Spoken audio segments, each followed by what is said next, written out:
Thank God today. I waited a few minutes to try to let a few of you get on. Um, God has been really wanted to. I just wanted to share with you today of how good God is. Um, John F. Kennedy made the statement, "To whom much is given, much is required." I want you to understand in that sometimes we don't take the totality of what's being said in the scripture. It comes from Luke 12:48, and to whom much is given. I think so. I think so often that as we're trying to seek God for things that we want in our personal life, we don't understand that as God gives us more, He requires more of us. So to understand this, we need to be able to examine the fact that there's two sides to that scripture, because as we seek God for more and we have a desire, we're seeking God for more and we have a desire for more from God, so often we fail to realize that He's desiring more of us. In the context of the scripture, He says to us, to whom much is given, much is required. I don't think that comprehend as you're being blessed of God, you opening yourself up that God may use you in some extreme ways. We look around sometimes and we focus more on what other people have and how they got it and why that, and we get caught up in the trenches trying to figure out from whence came their blessing. But if we would focus more on what we're willing to do for God, and that will entitle us to have more. To whom much is given, much is required. The more you want from God, the more He wants from you. It's just that simple. You've got to be willing to endure and go through whatever it is that God puts before you. The journey is not an easy journey. And because He's requiring more of you, it doesn't always mean it's going to be simple or easy. Some of it has some complexity to it. Some of you are going to have to endure pain, the affliction, the hurt, all of that in order to get to the place where to whom much is given, much is required. Greater is the sacrifice for you if you desire more of Him first and then desire more of the things of God. Then great is the sacrifice that you're going to have to be willing to give. So as I felt that in my spirit, I wonder sometimes why I'm going through some of the things I go through. But because I desire so much more of Him, to know Him better, to be closer to Him, I have that desire to know more of Him and to be a better servant to Him. Then He requires more of me. Some of the things that I've been hit with in my life, I've been hit with because I have a desire to have more of Him. Some of you need to grab that this afternoon. What you desire of Him is the thing that's going to cause you to have to give more. Some of the pain that you've experienced in your life is because of the things that you've desired of Him. Some of the things that you're going through even right now in your life is because of some of the things that you've desired of Him. So once we get a real grip and grasp of that, we can understand better what the Lord has a desire of for us and how He will use us, even to make sure that others understand that He gets the glory.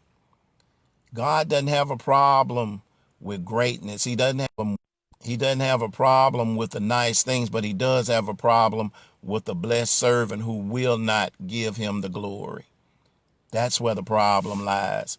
So as you consider the text in Luke 12:48, to whom much is given, much is required, I want you to consider that as you seek God, as you're seeking God for more in your personal life, that you understand there's a price tag attached to it. Are you willing to give it? The other side of that is the enemy has the same premise. Even when he tempted Jesus in the wilderness, he says, if you bow down and worship me, I will give you all of this because I give it to who I choose. The only difference between what God can do and the enemy does is that God does it is permanent, but what the enemy does, the enemy will bless you. The enemy will bless you and allow you to have things in your life, but he'll come back and take it and give it to somebody else who's willing to bow down and worship him.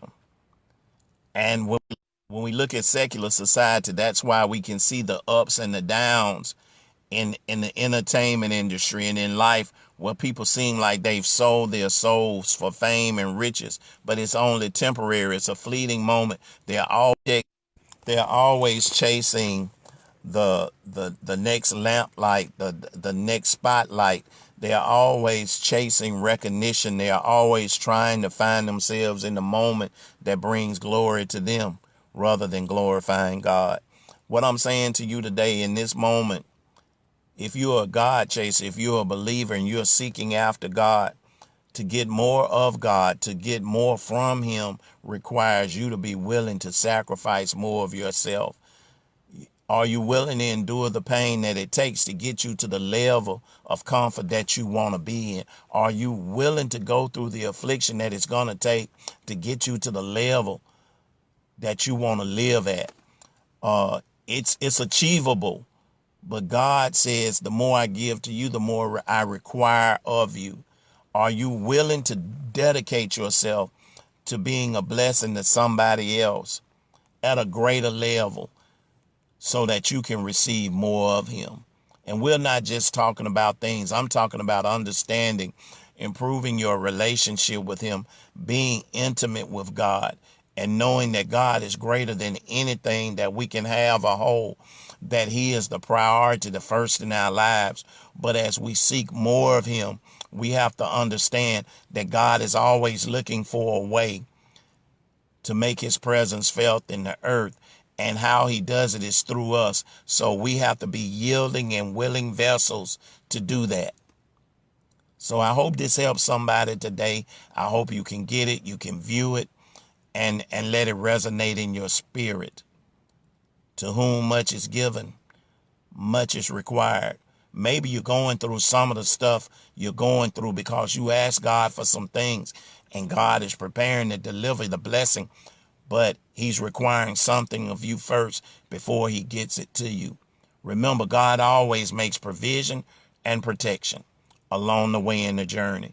So as you're in your journey, know that God has prepared a way for you. If you're seeking and chasing after him for what you desire, be willing to make the sacrifices that he's going to require of you, knowing that it's only a test and it's only of the time, because he is going to deliver the blessing. Somebody needs to hear that today. He is going to deliver the blessing, but it's in his timing.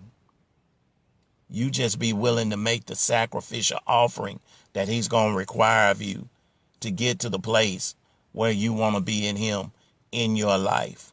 And when you arrive there, remember that you didn't do it yourself, that God did it, and give him the glory, the honor, and the praise. May God bless you today. I hope this helps somebody. Just a moment with Pastor. I hope you can receive it and let it bless your life. And know that as you ask of more of him, God is going to ask more of you. So be a willing worker, but then beyond being a willing worker, get to the place where you're willing to surrender. Total surrender is the way. Have a great day. Pastor loves you. To my Roxanna Church family, I hope that blesses you. To those that partner with us for virtual worship, I hope that blesses you today. Stay motivated. Stay encouraged. And know that the Lord has not forsaken you.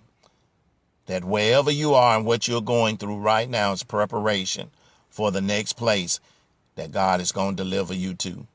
It's a journey, but it's not your destiny where you are right now. God is going to move you forward and out of your circumstance. God bless you and keep you is my prayer. Have a great rest of your day.